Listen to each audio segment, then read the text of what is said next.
இந்த தானியேல் புத்தகம் ஒரு சாதாரண புத்தகம் அல்ல.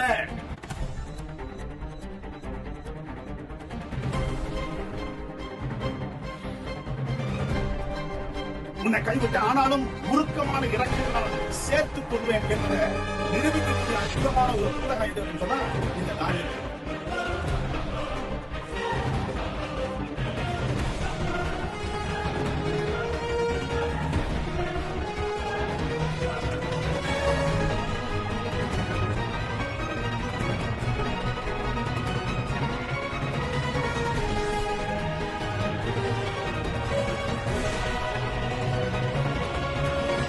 இன்னைக்கு பிறக்கக்கூடிய குழந்தைக்கு முக்கியமானது, நாளைக்கு பிறக்கக்கூடிய குழந்தைக்கும் முக்கியமானது.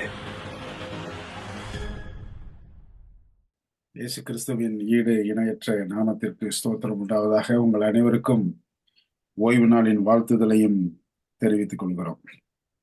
தானியேல் புத்தகத்தை நாம் தியானித்து வருகிறோம். இந்த தானியேல் புத்தகத்தினுடைய ஏறக்குறைய மத்திய பாகத்திலும் அதே சமயத்திலே ஒரு முக்கியமான பாடத்தை படிக்கும்படியாக ஆண்டவர் நமக்கு கிருபை செய்திருக்கிறார். கடந்த முறை நாம் தியானிக்கும் வேளையிலே தானியேல் 8வது அதிகாரம் 14வது வசனத்தை நாம் தியானித்தோம். என்ன என்றால், அந்த தேவதூதன் அந்த கேட்ட கேள்விக்கு இன்னொரு தேவதூதன் கொடுத்த பதிலுக்கு இது எவ்வளவு காலம் செல்லும் என்ற கேட்ட கேள்விக்கு அவர்கள் சொன்ன உத்தரவு என்னவென்றால் 2300 ராப்பகல் செல்லும்.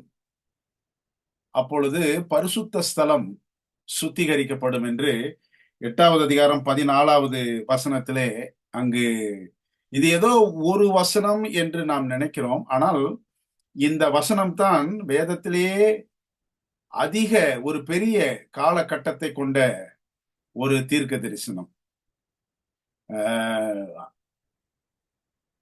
இயேசு கிறிஸ்துவுக்கு முன்னான காலத்திலும் சரிதான், இயேசு கிறிஸ்துவுக்கு பின்னான காலத்திலும் சரிதான், ஒரு 2300 வருஷத்தினுடைய சரித்திரம் இந்த தீர்க்க தரிசனத்தில் இருக்கிறது. இதை சொன்ன உடனே என்ன நடந்தது, இது எப்படி விளக்கினார்கள் என்பதைத்தான் இன்று நாம் தியானிக்க போகிறோம். அதை தியானிப்பதற்கு முன்பதாக பரிசுத்த ஆவியானவரின் உதவிக்காக நாம் பிரார்த்தனை செய்வோம். பிதாவே, எங்களோடு நீர் பேசும். இதை விளக்குவதற்கு எனக்கு எந்த தகுதியும் அல்ல. ஆனால் பரிசுத்த ஆவியானவர் கூட இருந்து சொல்லிக் கொடுத்தால் நாங்கள் புரிந்து கொள்வதற்கு ஏதுகரமாக அமையும். தயவுசெய்து நீர் வாரும், எங்கள் உள்ளத்திலே பேசும். இயேசுவின் நாமத்தில் ஜெபிக்கிறோம் ஜீவனுள்ள பிதாவே, ஆமென். அப்போஸ்தலர் நடபடிகள் 6வது அதிகாரம் 7வது வசனத்தை நீங்கள் வாசிக்கும் பொழுது, வேத வசனம் அல்லது தேவ வசனம் விருத்தி அடைந்தது. சீஷருடைய தொகை எருசலேமில் மிகவும் பெருகிற்று. ஆச்சரியமான காரியம் என்ன அப்படின்னு சொன்னா, ஆசாரியர்களில் அநேகர், சிலர்னா கூட பரவாயில்ல, ஆசாரியர்களில் அநேகர் விசுவாசத்துக்கு கீழ்ப்படிந்தார்கள். இப்ப இயேசு கிறிஸ்து இப்பொழுது பரமேறி போய்விட்டார். பேதுருவும் மற்ற அப்போஸ்தலர்களும் ஆண்டவருடைய ஊழியத்தை செய்கிறார்கள். 3000 பேர் ஞானஸ்நானம் எடுத்திருக்கிறார்கள். 4வது அதிகாரத்திலே பார்த்தார் 5000 பேர் ஞானஸ்நானம் எடுத்திருக்கிறார்கள். இப்பொழுது சீஷர்கள் பெருகி கொண்டு வருகிறார்கள். சரி, சீஷர்கள் தான் பெருகி கொண்டு வருகிறார்கள் என்று பார்த்தால், ஆசாரியர்களும் தேவாலயத்திலே பலி செலுத்துகிற ஆசாரியர்கள் கூட அந்த யூத பாரம்பரியத்தை விட்டுவிட்டு இப்பொழுது இயேசு கிறிஸ்துவை மேசியாவாக ஏற்றுக்கொண்டு விசுவாச பயணத்தை தொடங்கி இருக்கிறார்கள். இதை பார்த்த பிரதான ஆசாரியர், இதை பார்த்த சனகரி சங்கத்தினர், இதை பார்த்த பரிசேயர்கள் சதுசேயர்கள் எல்லாம் வெகுண்டு எழுந்தார்கள். அப்பொழுது ஸ்தேவானை கல்லெறிந்து கொன்றார்கள் மற்றும் அநேக பரிசுத்த கிறிஸ்தவர்களை கொன்று குவித்தார்கள். எந்த அளவுக்கு கொன்று குவித்தார்களோ அந்த அளவுக்கு சீஷர்கள் பெருக தொடங்கினார்கள். எனக்கு கற்றுக் கொடுத்த ஆசிரியர் கல்லூரியில சொல்லுவார், நீ ஒரு மூட்டை பூச்சியை, பெட்பக் என்று சொல்லுவாங்களே, ஒரு மூட்டை பூச்சியை நசுக்கி கொன்றால் 30 மூட்டை பூச்சி பெருகுமா. அந்த அளவுக்கு ஒரு இரத்த சாட்சி தரையிலே விழுந்தால் அநேகர் இயேசு கிறிஸ்துவை ஏற்றுக்கொள்ள புறப்படுவார்கள். அந்த அளவுக்கு சுவிசேஷம் வீரியம் கொண்டு பரவின நாட்கள். இதை எப்படி அடக்குவது? இயேசு கிறிஸ்துவை ஏற்றுக்கொள்கிற கூட்டத்தை எப்படி நொறுக்குவது, அடக்குவது என்று சொல்லி 100 ஆண்டுகள் அல்ல, 200 ஆண்டுகள் அல்ல, பல 100 ஆண்டுகளாக இந்த எருசலேமில் உள்ளவர்கள் தியானித்து கடைசியில் 1917வது வருஷத்திலே ஒரு சாபம் கொடுத்தார்கள். யாரு சாபம் அப்படின்னு சொன்னா, பிரதான ஆசாரியர் ஒரு சாபம் கொடுத்தார். இந்த காரியத்தை செஞ்சிட்டா யூதர்கள் கிறிஸ்தவர்களாக மாற மாட்டாங்க அப்படின்னு சொல்லிட்டு ரபாயனிக் கர்ஸ் அப்படின்னு 1917வது வருஷம் இந்த ஒரு சாபம் கொடுக்கப்பட்டது. என்ன சாபம் அப்படின்னு சொன்னா, அதை நான் ஆங்கிலத்துல வாசிக்கிறேன், நீங்க உங்களுக்கு எளிதாக புரியும். என்ன அப்படின்னு சொன்னா, இது கொடூரமான சாபம். The rabbinic curse அப்படின்னு இருக்கு. May the bones of the hands and the bones of the fingers decay and decompose of him who turns the page of the book of Daniel to find out the time of Daniel, chapter 9, 24 to 27. And may his memory rot from off the face of the earth forever. Talmud Law, page 978, section 2, line 28. இது இருக்குது.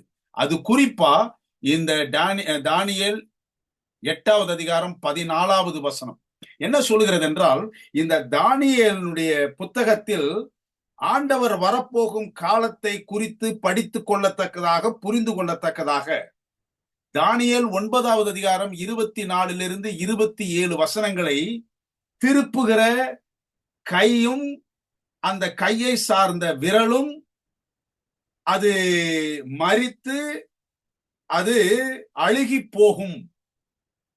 மாத்திரமல்ல, அவன் படித்ததும், இந்த உலகத்திலே இதுவரைக்கும் அவன் படித்ததும் அவனுடைய மனதை விட்டு மறைந்து போகும்.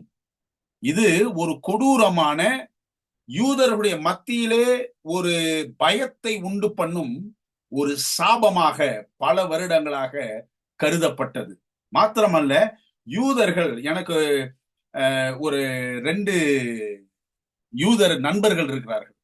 டேவிட் அப்படின்ட்டு, அப்புறம் ஸ்கிரீவியன்சன் அப்படின்னு 2 பேர் இருக்கிறாங்க. நான் அவங்கள்ட்ட கேட்டேன், இயேசுவை பத்தி நம்ம பேசுவோமா அப்படின்னு சொல்லிட்டு. அவங்க உடனே அவங்க முகமே மாறி போச்சு. நான் ஒரு சமயம் சற்று தயங்கினேன், ஏன்னா அந்த நட்பு முறிஞ்சிருமோன்ட்டு. ஆனா அவங்க அழகான ஒரு பதில் சொன்னாங்க, நீ இயேசுவை பத்தி எதை கேட்கிறதா இருந்தாலும் யூதர்கிட்ட கேட்காத, ரோமர்கள்ட்ட போய் கேளு அப்படின்னா.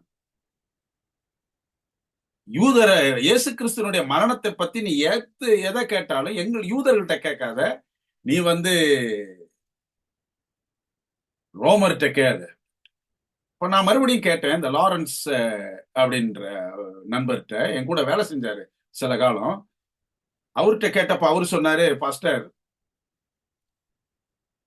நான் கேட்ட கேள்வி என்னன்னா, ஏன் பஸ்கா பண்டிகையை கொண்டாடுகிற நீங்கள் ஆடு அடிப்பதில்லை?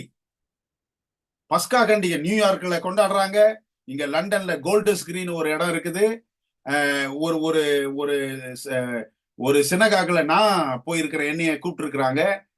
அந்த பஸ்கால எல்லாம் ஆடு அடிக்கிறது, வசனத்தை வாசிப்பாங்க, எல்லாத்தையும் வாசிப்பாங்க. குறிப்பா யாத்திராகமம் 12வது அதிகாரத்துல பஸ்கா பண்டிகை முத வந்த அந்த சரித்திரத்தெல்லாம் வாசிப்பாங்க, ஆடு அடிக்க மாட்டாங்க. இப்ப நான் கேட்டேன், ஏன் ஆடு அடிப்பதில்லை?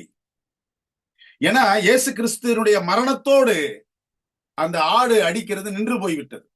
என்றைக்கு அந்த பிரதான ஆசாரியன் கையை உயர்த்தி அதை வெட்டுவதற்காக துணிந்த பொழுது பூமி அதிர்ச்சி உண்டாகி கத்தி கீழே விழுந்ததோ, ஆடு தப்பி போயிற்றோ, அப்பொழுது இந்த யூதர்களுக்கு ஏதோ ஒரு சாபம் என்று அவர்கள் அடிப்பதை நிறுத்திவிட்டார்கள்.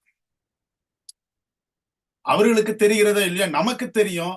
எதுக்கு இந்த ஆட்டை இனிமேல் அடிக்க போவதில்லை, ஏனென்றால் எல்லாவற்றுக்கும் ஒரே பலியாக இயேசு கிறிஸ்து சிலுவையிலே மரித்தார் என்று.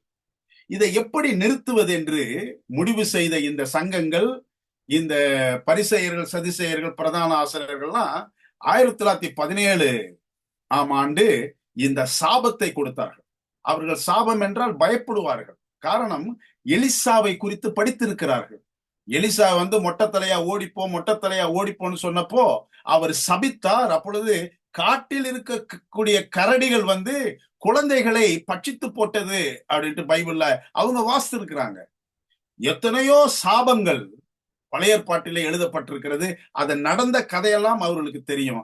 அப்போ ஒரு பிரதான ஆசாரியன், ஒரு ரபி சபித்தால் நடக்கும் என்று சொல்லிட்டு இப்பொழுது யூதர்கள் எந்த அவர்களுடைய ஜெப ஆலயத்திலும் இந்த தானியேல் 9வது அதிகாரத்தை திறப்பது இல்லை. காரணம், அவர்கள் யூதர்கள் இனி இயேசுவை ஏற்றுக்கொள்ள கூடாது என்று. ஆனால் இப்பொழுது ஆண்டவருக்கு ஸ்தோத்திரம், ஜீசஸ் ஃபார் ஜூஸ் என்று அநேக சங்கங்கள் தொடங்கி அங்கே எருசலேமில் கூட 7ஆம் நாள் அட்வென்ட் திருச்சபை இருக்கிறது.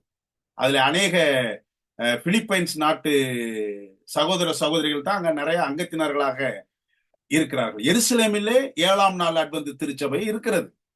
இங்கு லண்டனிலே என்னோடு ஒரு போதகர் வேலை செய்கிறார். அவர் யூதர்களுக்கு என்றே அவர் பிரத்யேகமாக அவர்களை அனுமதித்திருக்கிறார். அவர் யூதர்களுக்கு மாத்திரம் ஆண்டவருடைய சத்தியத்தை கூறுவார். அப்படிப்பட்ட ஒரு அதிகாரத்தை தான், 9வது அதிகாரத்தை தான், அது குறிப்பாக 23 24 வசனங்களைத்தான் நாம் இன்று தியானம் செய்ய போகிறோம். சாபம் அல்ல, இது ஒரு பெரிய ஆசீர்வாதம், பெரிய திருப்பு முனை நம்முடைய வாழ்க்கையிலே ஏற்படக்கூடிய சத்தியம். சரி, இந்த 2300 ராப்பகல் செல்லும். அப்பொழுது பரிசுத்த ஸ்தலம் சுத்திகரிக்கப்படும் என்று சொன்ன உடனே இதை குறித்து தானியேல் தேவதூரிடத்திலே கேட்ட பொழுது அமைதிதான் இருந்தது. அப்பொழுது தானியேலுக்கு ரொம்ப கஷ்டமாச்சு. என்னைக்காவது சத்தியம் தெரியலன்னா சுகமில்லாம நீங்க பாராசிட்டமால் போட்டதுண்டா? ஒரு சுகம் இல்லாம போயிட்டார். அத 8வது அதிகாரத்துல வாசிப்போம். தானியேல் 8வது அதிகாரம் 26 27வது வசனம். சொல்லப்பட்ட ராப்பகலின் தரிசனம், அதாவது 2300 ராப்பகல், சொல்லப்பட்ட ராப்பகலின் தரிசனம் சத்தியமாயிருக்கிறது. ஆதலால் அந்த தரிசனத்தை நீ மறைத்து வை, இதற்கு இன்னும் அநேக நாள் செல்லும் என்றான். அவர் சொல்லிட்டாரு. சொன்ன உடனே இவருக்கு யாக்கையாவது போய் சொல்லணும்னு ஆசை. ஆனா தேவதூதர் கட்டளையிட்டு இருக்கிறாரு, இதை மறைத்து வை, இதற்கு இன்னும் அநேக நாள் செல்லும். அவருக்கு ரொம்ப புரியல. இது ஏன், என்னாச்சு, எதுக்கு, ஏன் இப்படி இவ்வளவு அகோரமாக இருக்கிறதே அப்படின்னு. தானியேலாகிய நான் சோர்வடைந்து சில நாள் வியாதிப்பட்டிருந்தேன். பின்பு நான் எழுந்திருந்து ராஜாவின் வேலையை செய்து அந்த தரிசனத்தினால் திகைத்து கொண்டிருந்தேன், ஒருவரும் அதை அறிவிக்கவில்லை. இந்த 2300 ராப்பகல் அப்படின்ற சத்தியத்தை நம்ம இன்னைக்கு படிக்க போறோம் ஆண்டவருடைய கிருபையினால. இது சாதாரண சத்தியம் அல்லவே அல்ல. என் வாழ்க்கையில் இன்னும் ஆவிக்குரிய ஜீவியத்திலே உயர வேண்டும் என்று சொல்லி 2 படி எடுத்து வைத்ததற்கு காரணம் இந்த 2300 ராப்பகல். நியாயத்தீர்ப்பு ஒன்று இருக்கிறது, ஆண்டவர் சிங்காசனத்தில் வீற்றிருக்கிறார் என்ற ஒரு பயத்தையும், ஒரு பரிசுத்தத்தையும், ஒரு மாறுதலையும், ஆண்டவருடைய சமூகத்திலே சில விட வேண்டிய காரியங்களை விட்டுவிடவும் எனக்கு உதவியாக இருந்தது இந்த 2300 ராப்பகலின் சக்தி. இது சாதாரணமாக கிடைக்கல. வியாதிப்பட்டிருந்தேன், திகைத்து கொண்டிருந்தேன் சொன்ன வாஸ்தவம் இல்ல, அது அப்படியே அவர் நிறுத்தல. 9வது அதிகாரத்திற்கு வரும்பொழுது வேதத்திலேயே ஒரு சிறப்பான ஜபங்களில் ஒரு ஜபம் தானியேல் செய்த ஜபம். நீங்க தானியேல் புத்தகம் முழுவதும் தானியேல் ஆங்காங்கே செய்கிற ஜபங்களை நீங்கள் பார்த்திருக்கலாம். ஆனால் இந்த ஜபம் ஒரு பிரத்யேகமான விசேஷித்தமான ஒரு பிரார்த்தனை. அதுல ஒரு சில வசனங்களை நாம் கவனிப்போம். தானியேல் 9வது அதிகாரம் முதல் 4 வசனத்தை இவருடைய ஜபம் எப்படி இருந்துச்சு அப்படின்னு சொல்லிட்டு நம்ம தெரிஞ்சுக்கிறதுக்கு, புரிஞ்சுக்கிறதுக்கு பார்ப்போம். கல்தேயருடைய ராஜ்யத்தின் மேல் ராஜாவாக்கப்பட்ட மேதிய குலத்தானாகிய ஆகேஸ்வரியின் புத்திரனான தரியு ராஜபரம் பண்ணுகிற 1ஆம் வருஷத்திலே தானியேலாகிய நான் எருசலேமின் பால் கடிப்புகள் நிறைவேறி தீர 70 வருஷம் செல்லும் என்று கர்த்தர் எரேமியா தீர்க்கதரிசியோடே சொல்லிய வருஷங்களின் தொகையை புஸ்தகங்களில் அறிந்து கொண்டேன். நான் உபவாசம் பண்ணி ரெட்டிலும் சாம்பலிலும் உட்கார்ந்து தேவனாகிய ஆண்டவரை ஜபத்தினாலும் விண்ணப்பங்களினாலும் தேட என் முகத்தை அவருக்கு நேராக்கி என் தேவனாகிய கர்த்தரை நோக்கி ஜபம் பண்ணி பாவ அறிக்கை செய்து, ஆண்டவரே, உம்மில் அன்பு கூர்ந்து உம்முடைய கற்பனைகளை கை கொள்கிறவர்களுக்கு உடன்படிக்கையையும் கிருபையையும் காக்கிற மகத்துவமும் பயங்கரமுமான தேவனே. தானியேல் எப்படி ஜெபம் பண்ணாரு அப்படின்றத ரொம்ப நம்ம அழகா இதுல பாக்குறோம். நம்ம எப்படி ஜெபம் பண்றோம், எப்படி ஆரம்பிக்கிறோம் அப்படின்றதையும் நம்ம கத்துக்கிறது ரொம்ப நல்லா இருக்கு. ஆண்டவர் சொல்றாரு, இங்க தானியேல் எப்படி ஜெபம் பண்ணாரு அப்படின்னு சொன்னா, அவர் பாவ அறிக்கை செய்து, ஆண்டவரே, உம்மில் அன்பு கூர்ந்து உம்முடைய கற்பனைகளை கை கொள்கிறவர்களுக்கு உடன்படிக்கையையும் கிருபையையும் காக்கிற மகத்துவமும் பயங்கரமுமான தேவனே அப்படின்னு சொல்லிட்டு ஜபத்தை ஆரம்பிச்சு வந்துகிட்டு இருக்கிறார். 17 20 வசனத்தை நம்ம வாசிப்போம். இப்போதும் எங்கள் தேவனே, நீர் உமது அடியானுடைய விண்ணப்பத்தையும் அவனுடைய கெஞ்சுதலையும் கேட்டு பாழாய் கிடக்கிற உம்முடைய பரிசுத்த ஸ்தலத்தின் மேல் ஆண்டவரின் நிமித்தம் உமது முகத்தை பிரகாசிக்க பண்ணும். என் தேவனே, உம்முடைய செவியை சாய்த்து கேட்டருளும். உம்முடைய கண்களை திறந்து எங்கள் பாலிடங்களை உமது நாமம் தரிக்கப்பட்டிருக்கிற நகரத்தையும் பார்த்தருளும். நாங்கள் எங்கள் நீதிகளை அல்ல, உம்முடைய மிகுந்த இரக்கங்களையே நம்பி எங்கள் விண்ணப்பங்களை உமக்கு முன்பாக செலுத்துகிறோம். ஆண்டவரே கேளும், ஆண்டவரே மன்னியும், ஆண்டவரே கவனியும். என் தேவனே, உம்முடைய நிமித்தமாக அதை தாமதியாமல் செய்யும். உம்முடைய நகரத்துக்கும் உம்முடைய ஜனத்துக்கும் உம்முடைய நாமம் தரிக்கப்பட்டிருக்கிறதே என்றான். இப்படி நான் சொல்லி ஜெபம் பண்ணி என் பாவத்தையும் என் ஜனமாகிய இஸ்ரவேலின் பாவத்தையும் அறிக்கையிட்டு என் தேவனுடைய பரிசுத்த பர்வதத்துக்காக என் விண்ணப்பத்தை என் தேவனாகிய கர்த்தருக்கு முன்பாக செலுத்தி கொண்டிருந்தேன். எப்பேற்பட்ட ஜெபம்! நமக்கெல்லாம் அப்படியே நடுங்குது இவர் ஜெபம் பண்ணும் பொழுது. சரி, அது நேரம் இருக்கும் பொழுது நீங்க வாசிங்க, நான் திருப்பி வாசிக்கல. இப்படி என் விண்ணப்பத்தை நான் ஆண்டவருக்கு செலுத்தி ஜபம் பண்ணி கொண்டிருக்கையில் திடீரென்று ஒரு பிரகாசம் அவர் இருந்த அறையில ஒரு தேவதூதன் இறங்கி வருகிறார். அதுல 21வது வசனத்தை நம்ம வாசித்தோம் அப்படின்னு சொன்னா, 21 23 நம்ம தானியேல் 9வது அதிகாரம் 21 23 வசனம் வாசிக்கும் பொழுது, அப்படி நான் ஜெபம் பண்ணி கொண்டிருக்கும் போதே முதல் தரிசனத்தில் நான் கண்ட புருஷனாகிய காபிரியேல் வேகமாய் பறந்து வந்து அந்தி பலியின் நேரமாகிய வேளையில என்னை தொட்டான். அவன் எனக்கு தெளிவுண்டாக்கி என்னோட பேசி, தானியேலே, உனக்கு அறிவை உணர்த்தும்படி இப்போது புறப்பட்டு வந்தேன். நீ மிகவும் பிரியமானவன். ஆதலால் நீ வேண்டிக் கொள்ள தொடங்கின போதே கட்டளை வெளிப்பட்டது. நான் அதை அறிவிக்க வந்தேன். இப்போதும் சொல்லுகிற வார்த்தையை நீ கவனித்து கேட்டு தரிசனத்தை அறிந்து கொள். எப்படி ஒரு வசனத்தை விளக்கிறதுக்காக பரலோகத்துல கட்டளை பெற்று ஒரு தேவதூதன் கீழே இறங்கி அதை தானியேலுக்கு விளக்கணும்னு சொன்னா, அவருடைய ஜெபம் எப்படி இருந்திருக்கணும்? அந்த வசனத்தினுடைய அர்த்தத்தை புரிஞ்சுக்கிறதுக்கு இவர் எவ்வளவு காலம் இவர் உபவாசம் இருந்திருக்கிறாரு, சுகமில்லாம போயிருக்கிறாரு, திகச்சு போயிருக்கிறாரு. யாராவது இதை எனக்கு விளக்கி சொல்ல மாட்டாங்களான்ட்டு பதறி போய் காத்திருந்திருக்கிறாரு. நமக்கு ஏதாவது ஒண்ணு புரியல அப்படின்னு சொன்னா, சரி அடுத்த பக்கத்தை திருப்பு அப்படின்னு வாசித்துருவோம். ஆனா அவரு நகரல, அடுத்த வசனத்துக்கு நகரல. சுகம் இல்லாம லீவ் எடுத்திருக்கிறாரு. அதுக்கப்புறம் தான் அவர் எந்திரிச்சு ராஜாவினுடைய வேலையை பார்த்திருக்கிறார். அந்த அளவுக்கு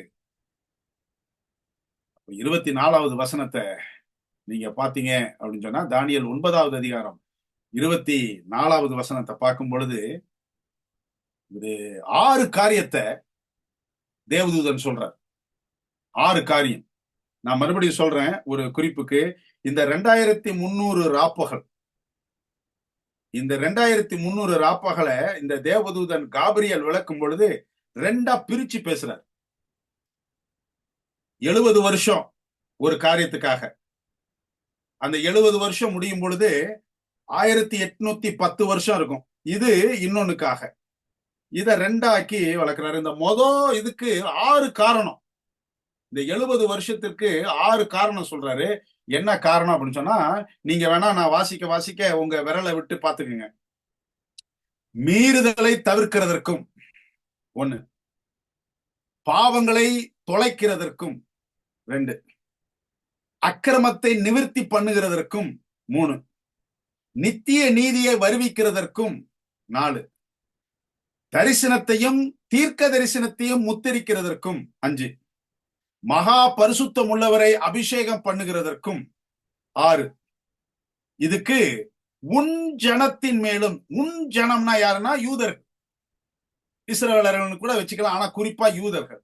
உன் ஜனத்தின் மேலும் உன் பரிசுத்த நகரத்தின் மேலும் 70 வாரங்கள் செல்லும்படி குறிக்கப்பட்டிருக்கிறது.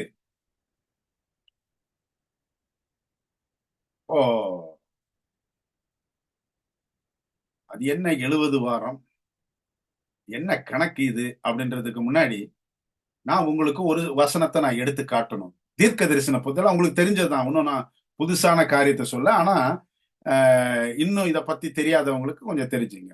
தீர்க்க தரிசனத்துல ஒரு நாள் என்பது ஒரு வருஷம். எப்படி தெரியும்? ஒரு நாள் என்பது ஒரு வருஷம் எப்படி தெரியும் அப்படின்னு சொன்னா, நீங்க என்னாகமம் புத்தகத்துக்கு நீங்க போகணும். என்னாகமம் 14வது அதிகாரத்துல 34வது வசனத்தை நீங்க வாசித்திரணும். அதுக்கப்புறம் தான் தீர்க்க தரிசனத்துக்கே நீங்க போகணும். இல்லாட்டினா குழம்பும் தானியலை விட தகச்சு போய் உட்கார்ந்துருப்போம். நீங்க அந்த வசனத்தை வேணா நீங்க வாசிங்க. என்னாகமம் 14வது அதிகாரம் 34வது வசனத்தை இங்க போடுவாங்க. இங்க பாருங்க. ஒரு நாளுக்காக ஒரு வருஷத்தை கொடுத்தேன். நீங்கள் தேசத்தை சுற்றி பார்த்த 40 நாள் இலக்கத்தின்படியே ஒவ்வொரு நாள் ஒவ்வொரு வருஷமாய் நீங்கள் 40 வருஷம் உங்கள் அக்கிரமங்களை சுமந்து என் உடன்படிக்கையை வந்த மாறுதலை உணர்வீர்கள். அப்ப என்ன செய்யறார் கடவுள்? ஒரு நாள் இஸ் ஈக்குவல் டு 1 இயர் அப்படின்னு போடணும். 2300 ராப்பகலை நீங்க படிக்கிறதுக்கு முன்னாடி, அப்போ 2300 ராப்பகல்னா 2300 நாள் அப்படின்னு சொன்னா, வேதத்தின்படி தீர்க்க தரிசனத்தின்படி இந்த 2300 நாள் என்பது 2300 வருஷம் கணக்கு போட்டு. 2300 வருஷம். அப்போ இது நான் சொன்னனே, இது இயேசு கிறிஸ்துவுக்கு பிற்பாடும் இயேசு கிறிஸ்துவுக்கு முன்னாடியும் இருந்து வருகிற ஒரு அற்புதமான ஒரு இது. அப்போ நீங்க 2300 ராப்பகல் என்பது 2300 வருஷ தீர்க்க தரிசனம். இது ஒரு சாதாரண இல்ல. ஏன் தானியலுக்கு ஐயோ இது என்னது இதுன்னு தகச்சு போய் உபவாசம் பண்ணி அவரு படுக்கையில கடந்தாரு அப்படின்னு சொன்னா, இது எவ்வளவு பெரிய தீர்க்க தரிசனம். எத்தனையோ காரியங்கள் தீர்க்க தரிசனமாக சொல்லப்பட்ட தீர்க்க தரிசனம். 6 காரியம். அப்ப நீங்க கணக்கு போட்டுக்கணும். 70 வாரம். 70 வாரம்னா எத்தனை வருஷம், இல்லைன்னா எத்தனை நாள்? யாராவது டக்குன்னு சொல்ல முடியுமா? 70 வாரத்துல எத்தனை நாள் இருக்குது? 7 7 7 49 490 வருஷம். 400. Very good, very good. எல்லாம் கணக்கு வாத்தியாரா இருந்திருப்பாங்க. ஓகே, 490. ஓகே, 490 நாள்னா எத்தனை வருஷம்? 490 வருஷம். அவ்வளவுதான். இது என்ன இது பெரிய கணக்கு? இது 490 நாள்னா 490 வருஷம். இது மொதல் பாகம். அதுக்கு அடுத்த பாகத்தை நம்ம வாசிப்போம். அப்போ இந்த 490 வருஷம் எதுக்கு கடவுள் கொடுத்தாரு அப்படின்னு சொன்னா, உன் ஜனத்திற்காக, உன் பரிசுத்த நகரத்திற்காக 70 வருஷம். 490 வருஷம், 70 வாரம். எத்தனை காரியம்? 6 காரியம். ஓகே, 6 காரியம். சரினா நம்ம எல்லாத்தையும் பார்த்தோம். அந்த 24வது வசனத்துல 6 காரியம் பார்த்தோம். இந்த 490 வருஷம் தான் யூதர்கள் தயவு செய்து நீங்க மனம் மாறி உங்க மேசியாவை ஏற்றுக்கொள்ளுகிற காலம். சரி, இது எங்கிருந்து ஆரம்பிச்சது, எப்ப முடிஞ்சது, என்ன நடந்துச்சுன்றத இப்ப நம்ம பார்ப்போம். 25வது வசனம், தானியேல் 9வது அதிகாரம் 25வது வசனம். அத பார்க்கும் பொழுது, இப்போதும் நீ அறிந்து உணர்ந்து கொள்ள வேண்டியது என்னவென்றால், எருசலேமை திரும்ப எடுப்பித்து கட்டுவதற்கான கட்டளை வெளிப்படும் முதல். அப்ப இந்த 2300 வருஷ தீர்க்க தரிசனம் எப்ப ஆரம்பிச்சுச்சு அப்படின்னு சொன்னா, எருசலேமை திரும்ப எடுப்பித்து கட்டுவதற்கான கட்டளை வெளிப்படும் முதல். அதாவது பாபிலோன் ராஜா நேபுகாத்நேசர் படையெடுத்து வந்து 3 தரம் படையெடுத்தாராம். 3 தரம் படையெடுத்து சின்ன பின்னமாக்கிட்டார். எத? எருசலேம் ஆலயத்தை. அது எரியுது. எருசலேம் ஆலயம் எரியுது. எல்லா பனிமூட்டுகள் எல்லாம் எரியுது. அது ஏற்கனவே தங்கம் வெள்ளி எல்லாத்தையும் அவர் நாட்டுக்கு கொண்டு போயிட்டாரு. தானியேல் எல்லாம் கொண்டு போயிட்டாரு. சாத்ராக் நிறைய பேர், அவர் 5000த்திற்கு மேற்பட்ட அரண்மனையில வேலை செய்யக்கூடிய வாலிபர்கள் எல்லாம் கொண்டு போயிட்டார். இப்ப கடைசி நிக்குது. இவங்களுக்கு பெருமையா இருக்கக்கூடியது எதுன்னா இந்த தேவாலயம் எரிச்சிரு அப்படின்ட்டார். அப்போ தகதகதன் எரியுது. ஒருத்தர் நின்னு பாக்குறாரு, ஐயோ எரியுதே அப்படின்னு சொல்லிட்டு அவர் நெருப்புக்குள்ள ஓடுறாரு. உண்மையிலே சொல்றேன், நீங்க சரித்திரத்துல பார்த்தீங்கன்னா நடுங்கும். நெருப்புக்குள்ள ஒருத்தர் ஓடுறாரு. நெருப்புக்குள்ள ஓடுனா அவரு அள்ளி தூக்கிட்டு வர்றாரு. என்னத்தை தூக்கிட்டு வராரு அப்படின்னு சொன்னா, இந்த ஓடுனவர் யாரு? இந்த படத்தை கொஞ்சம், இந்த வசனத்தை கொஞ்சம் எடுத்துருங்கம்மா. தேங்க்ஸ். அப்போ ஓடுறாரு நெருப்புக்குள்ள. ஓடுனவர் யாருன்னா எரேமியா தீர்க்கதரிசி. அள்ளி தூக்கிட்டு வந்தது என்ன அப்படின்னு சொன்னா, இன்னைக்கு நம்ம கையில இருக்கிற வேதம் இருக்குதே, இந்த வேதத்தை தான். அப்போ சுருளா வச்சிருந்தாங்க. அதை எடுத்து அவங்க வாசிப்பாங்க. நீங்க கூட லூக்கா 4வது அதிகாரத்தை நீங்க வாசித்து பாத்தீங்கன்னு சொன்னா, இயேசு கிறிஸ்து அந்த ஆலயத்திற்கு, ஜெப ஆலயத்திற்கு போனப்போ அவருக்கு வாசிக்கிறதுக்கு கொடுத்தாங்களாம். நீங்க 16வது வசனத்துல இருந்து பார்க்கலாம். ஓகே, தன் வழக்கத்தின்படியே ஓய்வு நாளிலே தேவாலயத்திற்கு சென்று வாசிக்க எழுந்து நின்றார். அப்பொழுது அவருக்கு ஏசாயா தீர்க்கதரிசியினுடைய சுருள் கொடுக்கப்பட்டது. எது அப்படின்னு சொன்னா, ஏசாயா 61வது அதிகாரம். அதை விரிச்சு அவர் படிச்சாரு. இது போல சுருளா அங்கங்க இருந்து எருசலேம் ஆலயம் எரியுது. நெருப்புக்குள்ள ஓடுறாரு. இன்னைக்கு நீங்க சில தேவாலயத்துல பாத்தீங்கன்னா பைபிள் ஷூக்கு பக்கத்துல வச்சிருக்காங்க. எனக்கு கண்ணீர் வரும். சில சமயம் வெக்கத்தையும் விட்டு அவங்கள தட்டி, அந்த ஷூ எடுத்து பைபிள் எடுத்து மேல வைங்க அப்படின்னு தரையில கிடக்கும். குழந்தைங்க ஸ்கெட்சில போட்டு அதை கிறுக்கி வச்சிருப்பாங்க. நிறைய பக்கமெல்லாம் நிறைய கிழிஞ்சு கிடக்கும். நெருப்புக்குள்ள ஒருத்தர் ஓடி இதை காப்பாத்தி தூக்கிட்டு வந்தார். அதனாலதான் சில இது 1-2 ஆகமங்கள் இதுல இருக்காது. இதில் எழுதியிருக்கிறதே, இவரை குறித்து இதில் எழுதியிருக்கிறதே அப்படின்னு சொல்லிட்டு ஒரு 5-6 புத்தகம் இந்த பைபிள்ல இருக்காது. ஏன்னா எரிஞ்சு போச்சு. நான் பின்னாடி எழுதி வச்சிருக்கிறேன் என்னென்ன புஸ்தகம் எல்லாம் எரிஞ்சு போச்சு அப்படின்னு சொல்லிட்டு. அந்த அளவுக்கு இன்றைக்கு 66 புஸ்தகத்தை இல்ல, ஏறக்குறைய 39 புஸ்தகத்தை காப்பாற்றி வந்த பெருமை எரேமியாவுக்கு. அப்போ இந்த எரிஞ்சு போன இந்த தேவாலயம், தகர்க்கப்பட்ட கல்லறை, இடிக்கப்பட்ட எருசலேமின் பட்டணத்தின் வாசல்கள், இதையெல்லாம் திரும்ப எடுப்பித்து கட்டுவதற்காக ஒரு கட்டளை பிறந்தது. அது முதல் அப்படின்னு ஆரம்பிக்கிறார். சரி, எப்போ இந்த கட்டளை பிறப்பிக்கப்பட்டது அப்படின்றதுக்கு எஸ்ராவின் புஸ்தகத்துக்கு நீங்க போகணும். ஏன்னா அவங்களுக்கு தான் இந்த கட்டளை கொடுக்கு. எஸ்ரா, நெகேமியா, ஜெருபாபேல், இப்படி 3 பேத்துக்கு கட்டளை கொடுத்தது. அதுல குறிப்பா எஸ்ரா, நெகேமியா. இதுல சில காலகட்டம் இருக்குது.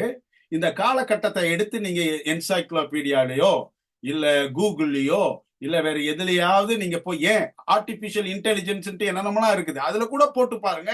இப்ப நான் சொல்ல போற வருஷம் கரெக்டா நிக்கும். சரி, அவனோடு கூட இஸ்ரவேல் புத்திரரிலும் ஆசாரியரிலும் லேவியரிலும் பாடகரிலும் வாசல் காவலாளர்களிலும் நிதநீமியரிலும் சிலர் அர்த்தசஷ்டா ராஜாவின் 7ஆம் வருஷத்திலே எருசலேமுக்கு போனார்கள்.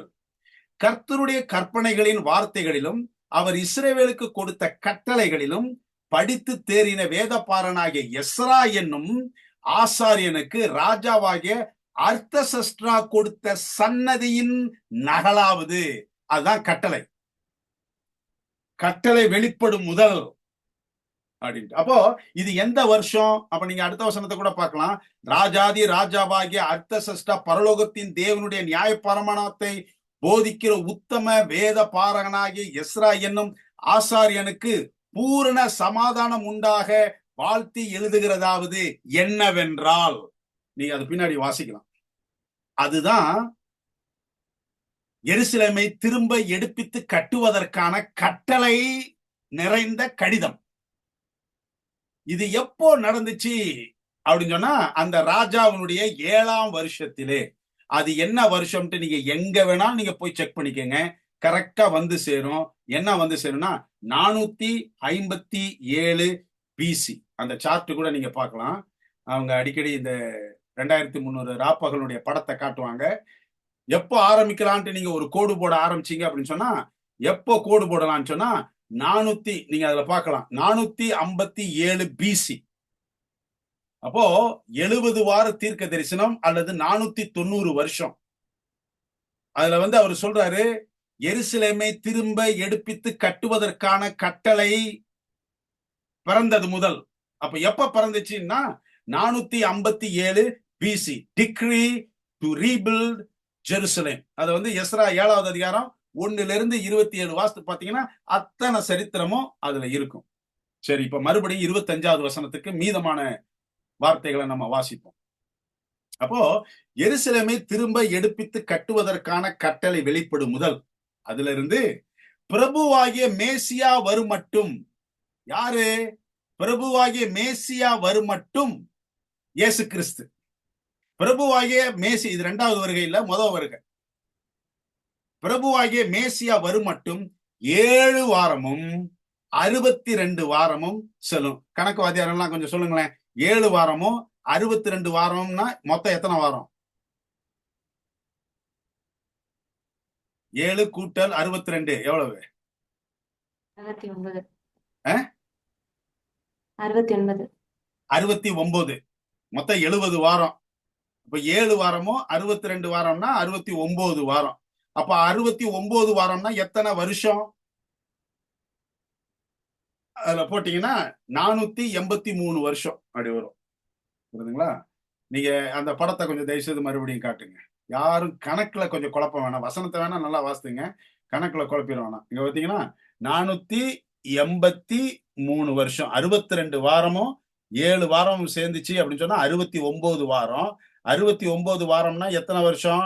483 வருஷம். அப்போ இந்த ரொம்ப நன்றிங்க. அந்த ஏரோ மார்க் அடி கொஞ்சம் போட்டே வாங்க. அப்போ 457ல கட்டளை வெளிப்படும் முதல் பிரபுவாகிய மேசியா வரும் வரைக்கும்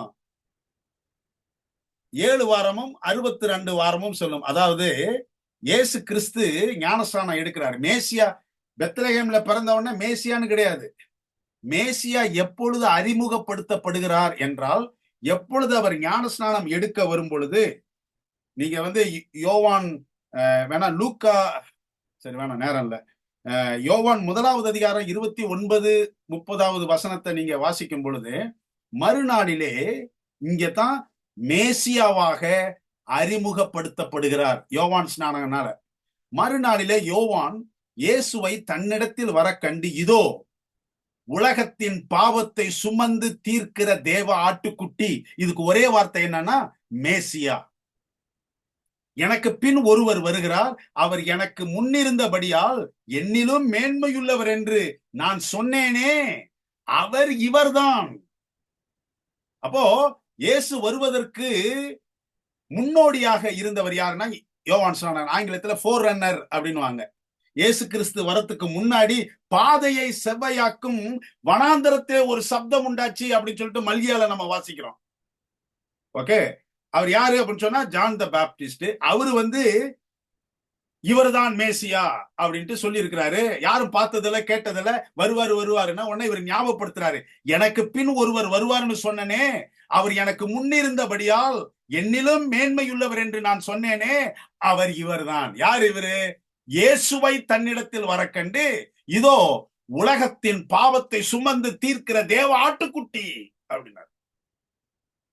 இதுவரைக்கும் நீங்க தேவ பலியிடுறதுக்காக, பாவத்தை நிவர்த்தி செய்வதற்காக நீங்க தேவ ஆட்டுக்குட்டியை நீங்க பலியிட்டீங்களே, அதுக்கு ஒரே தரம் முடிவு கொண்டு வரத்தக்கதாக உலகத்தின் சகல பாவங்களையும் தீர்ப்பதற்கு தேவ ஆட்டுக்குட்டியாக பிறந்தவர் இவர்தான் மேசியா. எப்போ அப்படின்னு சொன்னா சரியா 27 AD. நீங்க அந்த படத்துல பாத்தீங்க அப்படின்னு சொன்னா அது தெரியும்.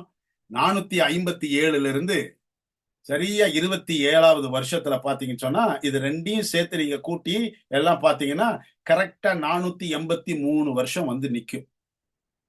அப்ப எப்போ இயேசு கிறிஸ்து ஞானசானம் எடுத்தாரு அப்படின்னு சொன்னால் 27 கிபி. அப்ப அவருக்கு வயசு என்ன அப்படின்னு சொன்னா பைபிள் சொல்லுது இயேசு ஏறக்குறைய 30 வயசுல இருந்தாரு அப்படின்னு சொல்லிட்டு. ஏறக்குறைய 30 வயசு. அப்ப இயேசு பிசியில பிறந்தாரா, ஏடியில பிறந்தாரா, அல்லது கிமுல பிறந்தாரா, இல்ல கிபில பிறந்தாரா அப்படின்னு சொன்னா இயேசு எப்ப பிறந்தாருன்னா கிபில கிடையாது, கிமுல 3வது வருஷத்தில் அவர் பிறந்தார். புரியுதுங்களா? அப்போ அந்த 3வது வருஷமும் இந்த 27 வருஷமும் சேர்த்து 30 வருஷம். அவருக்கு 30 வயசு ஆகும் பொழுது ஏறக்குறைய 30 வருஷத்துல இயேசு கிறிஸ்து சரியா ஞானசானம் எடுத்தாரு. எதன்படி? தீர்க்க தரிசன மணி ஒலித்த மாத்திரத்திலே இதோ உலகத்தின் பாவத்தை சுமந்து தீர்க்கிற தேவ ஆட்டுக்குட்டின்னு சொல்லிட்டு யூதயா வனாந்தரத்தின் வழியாக நாசரேத்திலிருந்து ஒருவர் வந்தார். அவர்தான் இயேசு கிறிஸ்து. அப்போ தானியேலுக்கு இயேசு கிறிஸ்து பிறக்கிறதெல்லாம் அந்த தரிசனத்துல இருக்குது. அப்போ என்ன அப்படின்னு சொன்னா 483 வருஷம் இதற்கு இடையில. அப்போ முதல்ல என்ன? எருசலேமினுடைய ஆலயம் திரும்ப கட்டப்படும்.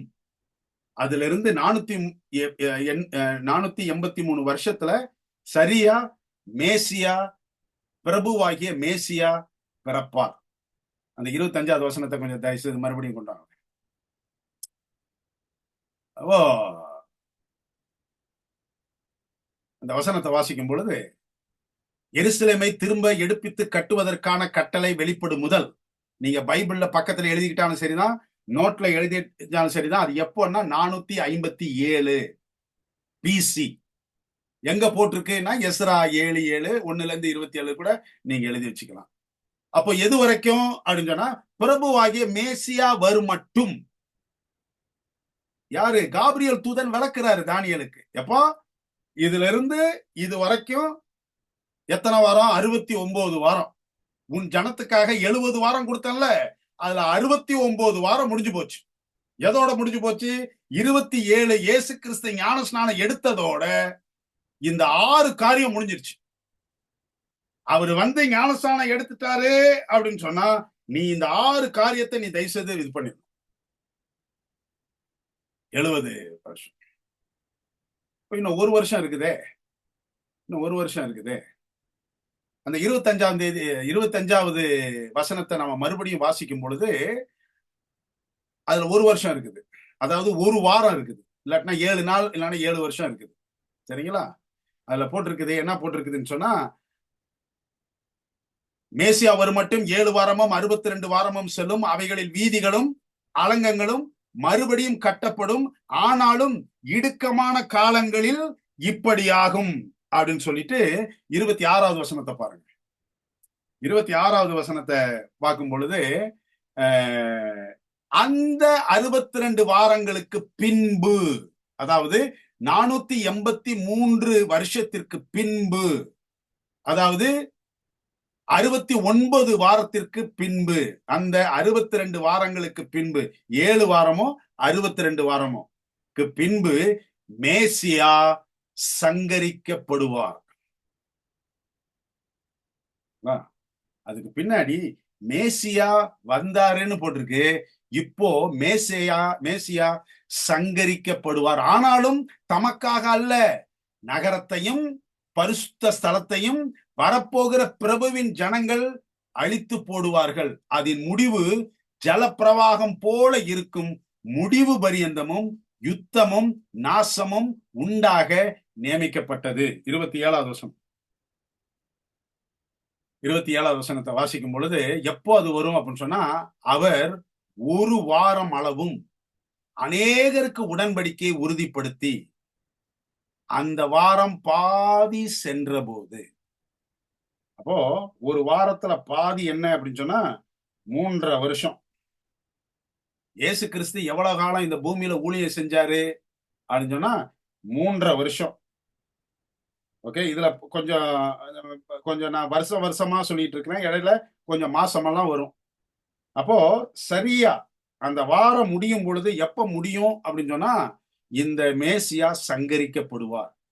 அவர் பலியையும் காணிக்கையும் ஒழிய பண்ணுவார். இனி பலி தேவை கிடையாது.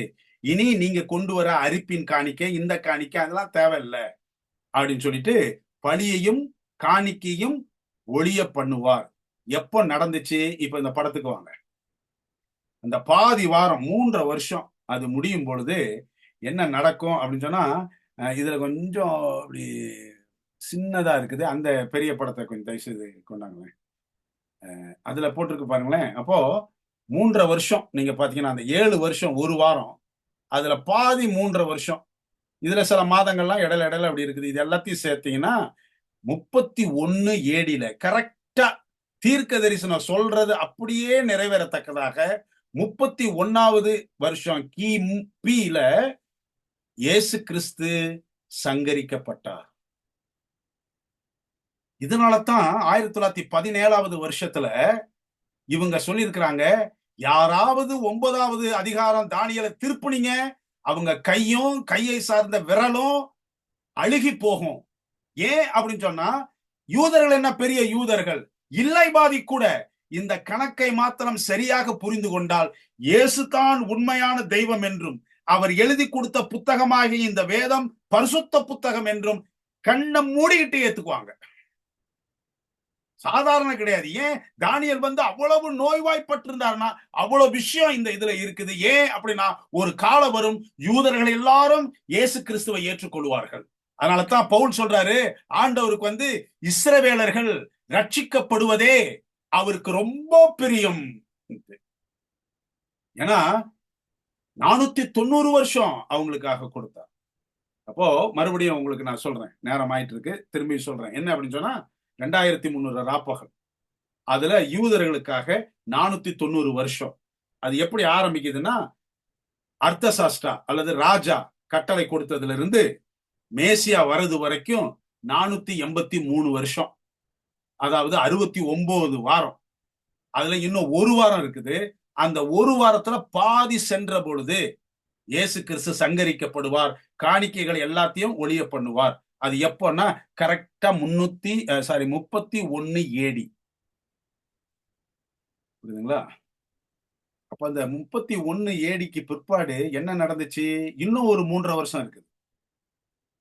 இன்னொரு 3.5 வருஷம் இருக்குது. அந்த 3.5 வருஷம் கரெக்டா ஆச்சுன்னா 70 வாரம் முடிஞ்சிடும். 490 வருஷம் முடிஞ்சிடும்.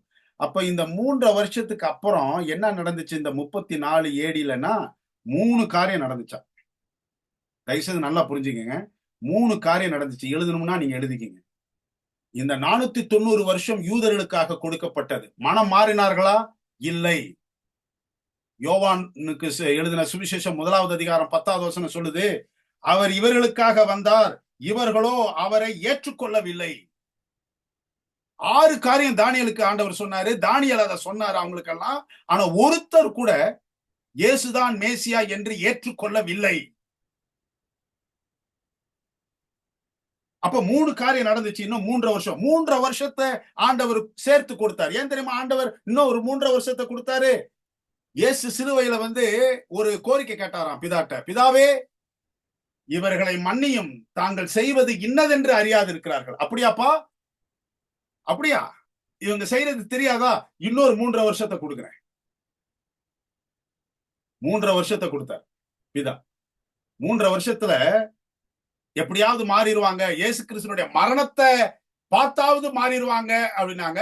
இயேசு கிறிஸ்து மரணத்தை பார்த்த 2 பேரு மனம் மாறினாங்களாம். இந்த 2 பேரு யூதர்கள் இல்ல. முதல்ல 100க்கு அதிபதி அத பார்த்தாரு, ரத்தமும் தண்ணீர் வருகிறத பார்த்தாரு. இந்த பக்கம் இடியும் மழையும், இந்த பக்கம் கீழே பூமி எதிர்ச்சி உண்டாக்கி பார்த்து இவர் உண்மையிலே நீதிமான் அப்படின்னா. அந்த பக்கம் பிலாத்து இவரிடத்தில் குற்றம் ஒன்றும் காணேன் அன்னு கை கழுவினாரா. யார் தெரியுமா? 2 பேரும் யூதர்கள் அல்ல, இவர்கள் இருவரும் ரோமர்கள். யூதர்கள் ஒருத்தர் கூட கிடையாது. ஐயோ, என்ன ஒரு பரிதாபம் பாத்துங்க, என்ன ஒரு பரிதாபம். துடிதுடித்து செய்த ஆண்டவரை கொஞ்சமாவது வசனத்தை தேடி கொஞ்சம் பார்க்கலாம் அப்படின்னா கிடையாது. இயேசு பிறந்த பொழுது யூதருக்கு ராஜாவாக இருக்கிறவர் எங்கே என்று சொல்லி கொஞ்சம் பேர் தேடிட்டு வந்தாங்களாம். அவங்க யாராவது கேட்கிறாரு, என்னப்பா இவங்க ஏதோ தேடுறாங்களே, என்ன ஏதாவது உங்களுக்கு தெரியுமா?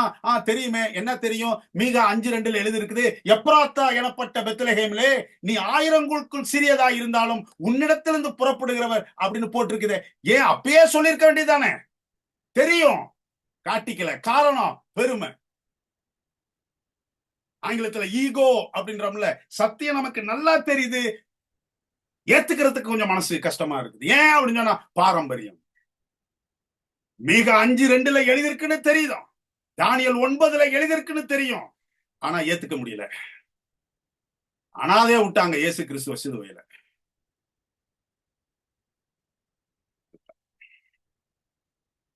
மூணு காரியம் நடந்துச்சு. ஒன்று, ஸ்தேவான் கல்லெறியப்பட்டு கொல்லப்பட்டான் 34 AD. ரெண்டாவது என்ன நடந்துச்சு அப்படின்னு சொன்னா, பவுல் மனம் மாறினார். அதாவது சவுலாக இருந்தவர் மனம் மாறினார், பவுலாக மாறினார் தமஸ்கு போற இடத்துல. அதுவும் எப்பொழுது நடந்ததுன்னா 34 AD. இன்னொன்னு அதிர்ச்சி தரும் தகவல், 34 இன்னொன்னு நடந்துச்சு. அந்த வசனத்தையே நான் வாசிக்கிறேன். நீங்க மத்தேயு எடுத்தீங்க அப்படின்னு சொன்னா 21வது அதிகாரத்துல 42, 43வது வசனத்தை நம்ம வாசிக்கணும். மத்தேயு 21வது அதிகாரம் 42, 43ல இயேசு அவர்களை நோக்கி, யாரை நோக்கி? சீசர்களை பார்த்து சொல்றாரு. இயேசு அவர்களை நோக்கி, வீடு கட்டுகிறவர்கள் ஆகாதென்று தள்ளின கல்லே. யார் அது? இயேசு கிறிஸ்து.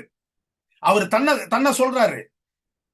வீடு கட்டுகிறவர்கள் ஆகாதென்று தள்ளின கல்லே மூளைக்கு தலைக்கல்ல ஆயிற்று, அது கர்த்தராலே ஆயிற்று, அது நம்முடைய கண்களுக்கு ஆச்சரியமாய் இருக்கிறது என்று நீங்கள் வேதத்தில் ஒரு காலம் வாசிக்கவில்லையா?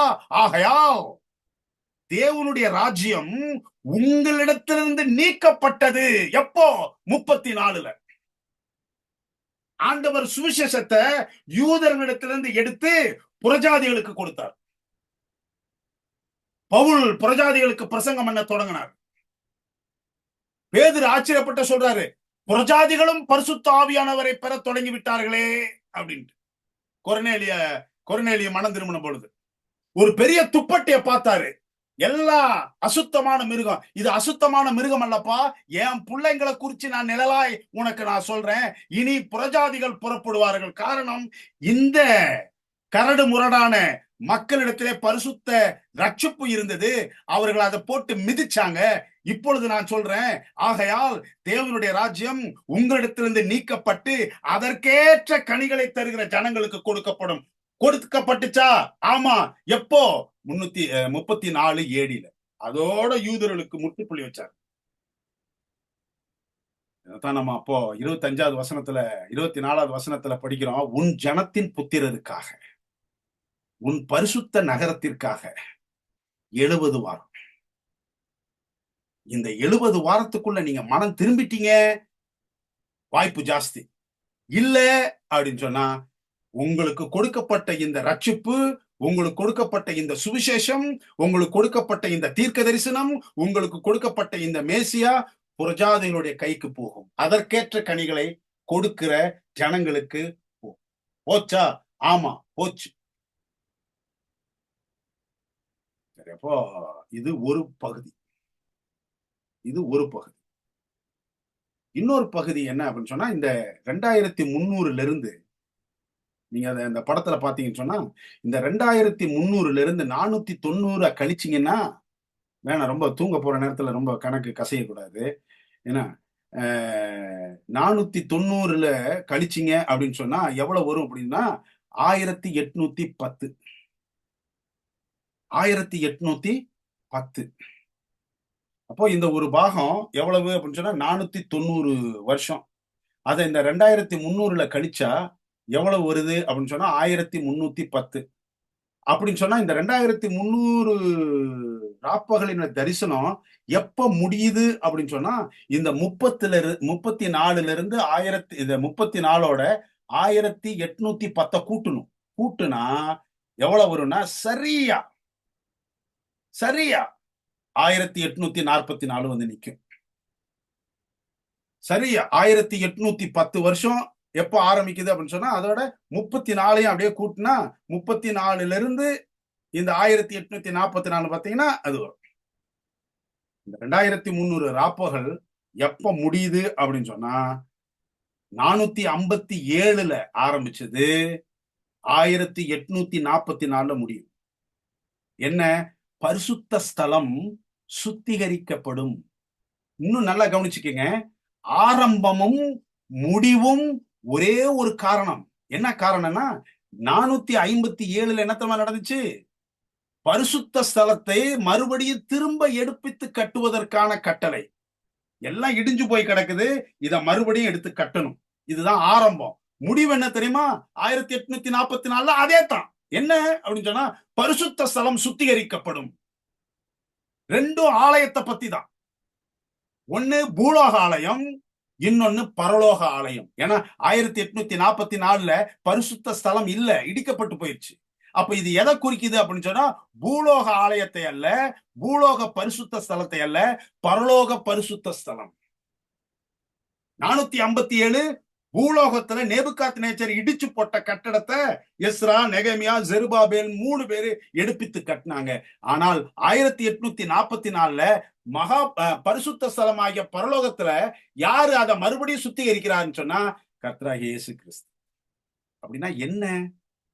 1844 என்ன நடந்துச்சு அப்படின்னு சொன்னா, நான் வேணா ஒரு வசனத்தை 2-3 வசனத்தை வாசித்து நான் முடிக்கிறேன்.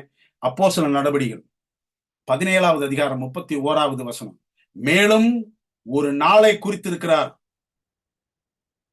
அதிலே அவர் தாம் நியமித்த மனுஷனை கொண்டு, அதாவது இயேசு கிறிஸ்துவை கொண்டு பூலோகத்தை நீதியாய் நியாயம் தீர்ப்பார்.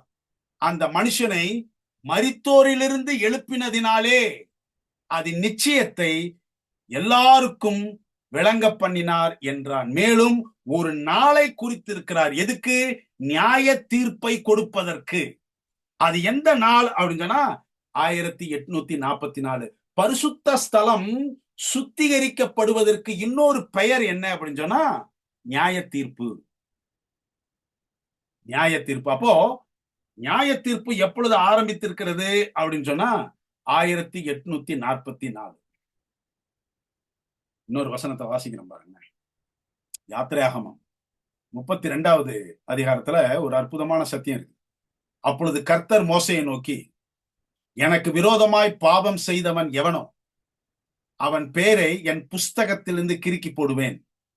இப்பொழுது நீ போய் நான் உனக்கு சொன்ன இடத்துக்கு ஜனங்களை அழைத்து கொண்டு போ.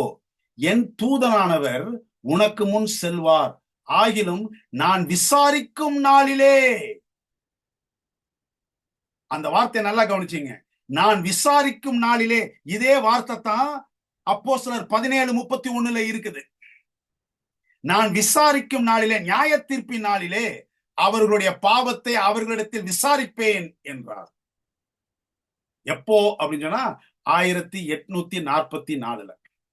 நீங்க கரெக்டா வேணும் அப்படின்னு சொன்னா அக்டோபர் 22வது வருஷத்து. இப்போ அமெரிக்கால ஒரு சம்பவம் நடந்துச்சு. அதை வேணா உங்களுக்கு ஒரு குறிப்பா நான் சொல்றேன். சொல்லிட்டு ஒரு 2 வசனத்தை வாசிட்டு ஜெபம் பண்றேன். ஹேராம் எடிசன் அப்படின்னு ஒருத்தர் இந்த சத்தியத்துல ரொம்ப மூழ்கி போனவர், ஜெபம் பண்றவர். ஆண்டவரே இது என்ன, இது என்ன, இது என்ன, இது என்ன அப்படின்ட்டு. அப்போ இவர் ஒரு ஜபத்தோட ஒரு சோள காட்டுக்குள்ள, கார்ன்ஃபீல்டு, அதுல அவர் நடந்து போகும்பொழுது திடீர்னு ஒரு தரிசனம் அவருக்கு தென்பட்டதாக எழுதி வைத்திருக்கிறார். என்ன அப்படின்னு சொன்னா, இயேசு கிறிஸ்து பரிசுத்த ஸ்தலத்திலிருந்து மகா பரிசுத்த ஸ்தலத்திற்கு போறாராம். அவ்வளவுதான் தரிசனம், வேற ஒண்ணும் கிடையாது. அப்ப அவர் எங்கேயும் அங்க போய் பிரசங்கம் பண்றாரு. ஆண்டவர் எனக்கு ஒரு தரிசனத்தை கொடுத்தார், அதுல இயேசு கிறிஸ்து பரிசுத்த ஸ்தலத்திலிருந்து மகா பரிசுத்த ஸ்தலத்துக்கு போனார் அப்படின்ட்டு அதை நம்ம பைபிள்ல எடுத்து பார்த்தா, யாத்திராகமத்துல மோசே சொல்றாரு, அப்போஸ்தல நடபடிகள்ல லூக்கா சொல்றாரு. நம்ம வாஸ்து பார்க்கும் பொழுது இது என்ன அப்படின்னு சொன்னா, நியாயம் விசாரிப்பதற்காக. இதை நீங்க இது இப்ப இங்க இல்ல, நீங்க நேரம் இருக்கும் பொழுது வாசித்துங்க. 1 யோவான் 2வது அதிகாரம் 1-2 வசனத்தை நீங்க வாசித்தீங்கன்னு சொன்னா இன்னும் கொஞ்சம் தெளிவா தெரியும். என் பிள்ளைகளே, நீங்கள் பாவம் செய்யாதபடிக்கு இவைகளை எழுதுகிறேன் அப்படின்னு ஆரம்பிப்பார். அப்படி ஒருவன் பாவம் செய்வானானால் நமக்காக பரிந்து பேசும் ஒருவர் இருக்கிறார். இந்த நியாய தீர்ப்பு எப்ப ஆரம்பிச்சது அப்படின்னு சொன்னா 1844 அக்டோபர் 22. கரெக்டா தீர்க்க தரிசன மணி ஒலித்த மாத்திரத்திலே தானியேலுக்கு ஆண்டவர் கொடுத்தார். எதுக்கு இந்த ரபிமார்கள் சபிச்சாங்க? இந்த 9வது அதிகாரத்தை மாத்திரம் நீங்க திறந்தீங்கன்னா துறக்கிற விரல்களும் கைகளும் அழுகி போகும் அப்படின்னு சபிச்சாங்க அப்படின்னு சொன்னா அவங்களுக்கு கரெக்டா தெரிய வந்திருக்கும். இந்நேரம் எருசலேம் முழுவதும் கிறிஸ்தவர்களாக இருப்பாரு. வெளிப்படுத்தல் 14வது அதிகாரம் 6-7. தயவுசெய்து கொஞ்சம் கோச்சிக்காதீங்க, ஒரு 5 நிமிஷம் நான் நேரம் எடுத்துட்டேன். வெளிப்படுத்தல் 14:6-7 நீங்க பார்க்கும் பொழுது, பின்பு வேறொரு தூதன் வானத்தின் மத்தியில் பறக்க கண்டேன். அவன் பூமியில் வாசம் பண்ணுகிற சகல ஜாதிகளுக்கும், கோத்திரத்தாருக்கும், பாஷைக்காரருக்கும், ஜனக்கூட்டத்தாருக்கும் அறிவிக்கத்தக்கதாக நித்திய சுவிசேஷத்தை உடையவனாய் இருந்து, என்ன அது நித்திய சுவிசேஷம் அப்படின்னா, மிகுந்த சத்தமிட்டு தேவனுக்கு பயந்து அவரை மகிமைப்படுத்துங்கள், அவர் நியாய தீர்ப்பு கொடுக்கும் வேலை வந்துருச்சு. வானத்தையும் பூமியும் சமுத்திரத்தையும் நீரூற்றுகளையும் உண்டாக்கினவரையே தொழுது கொள்ளுங்கள் என்று கூறினான். வேதத்திலேயே கிரீட வசனம் எது அப்படின்னு சொன்னா இந்த வசனம் தான். கிரவுன் அப்படின்னு சொல்றாங்க. நியாய தீர்ப்பு கொடுக்கும் வேலை வந்தது. எப்போ அப்படின்னு சொன்னா அந்த அதே தானியேல் புஸ்தகத்துல 9வது அதிகாரத்துல சொல்றாரு, 2300 ராப்பகல் செல்லும், அப்பொழுது பரிசுத்த ஸ்தலம் சுத்திகரிக்கப்படும். எப்போன்னு 9வது அதிகாரத்துல சொல்றாரு. சரியா 2300 ராப்பகல் எப்ப முடிஞ்சது அப்படின்னு சொன்னா 1844. இன்னைக்கு யாராவது ஒருத்தர், ஆண்டவரே தயவுசெய்து ஜீவ புஸ்தகத்தில் இருக்கிற என் பெயரை கிறுக்கி போடாதீங்க, என்னையும் என் பிள்ளைகளையும் விசாரிக்கும் பொழுது மறந்துடாதீங்க. ஏன்னா நியாய தீர்ப்பு ஆரம்பமாயிடுச்சு. ஒரு வசனம் யாக்கோபு கூட சொல்றார். யாக்கோபு 2வது அதிகாரம் 12வது வசனம், இந்த நாளினுடைய கடைசி வசனம். சுயாதீன பிரமாணத்தினால் நியாய தீர்ப்பை அடைய போகிறவர்களாய் அதற்கேற்றபடி பேசி அதற்கேற்றபடி செய்யுங்கள். அப்படியே சுருக்கமா இவ்வளவு தூரம் படிச்சத ஒரே வசனத்துல சொல்லி முடிச்சிட்டாரு யாக்கோபு. சுயாதீன பிரமாணத்தினால், அதாவது 10 கற்பனை, சுயாதீன பிரமாணத்தினால் நியாய தீர்ப்படைய போகிறவர்களாய் அதற்கேற்றபடி பேசி அதற்கேற்றபடி செய்யுங்கள். அன்பே உருவான நல்ல ஆண்டவரே, காலம் கடைசியாக இருக்கிறது. நீர் சொல்ல வேண்டிய அத்தனை காரியங்களையும் நீர் சொல்லிவிட்டீர். இனி எங்களிடத்தில் தான் குறை உண்டு. நாங்கள் மிகுந்த கவனத்தோடு, எப்பொழுது எங்களுடைய பெயர் அடுத்தது ஒலிக்கப் போகிறதோ எங்களுக்கு தெரியாது. அந்த புஸ்தகம் திறக்கப்பட்டு அந்த பக்கங்கள் திருப்பப்படும் பொழுது எப்பொழுது எங்களுடைய பெயர் பொறிக்கப்பட்ட பக்கம் வருக போகிறதோ எங்களுக்கு தெரியாது. எங்கள் அன்புள்ள ஆண்டவரே, எங்கள் மேல் இரக்கமாயிரும், எங்கள் மேல் கிருபையாயிரும், எங்களை மன்னித்தருளும் ராஜா. இங்க இருக்கக்கூடியவர்கள் யாராக இருந்தாலும் அருமையான இந்த சத்தியத்தை சற்று கரிசனையோடு பார்த்து ஜெபித்து உமக்கு நேராக வந்து நிற்கும் பாக்கியத்தையும் தீர்மானத்தையும் எங்களுக்கு தந்தரணும். இயேசுவின் நாமத்தில் ஜெபிக்கிறோம் ஜீவனுள்ள பிதாவே, ஆமென்.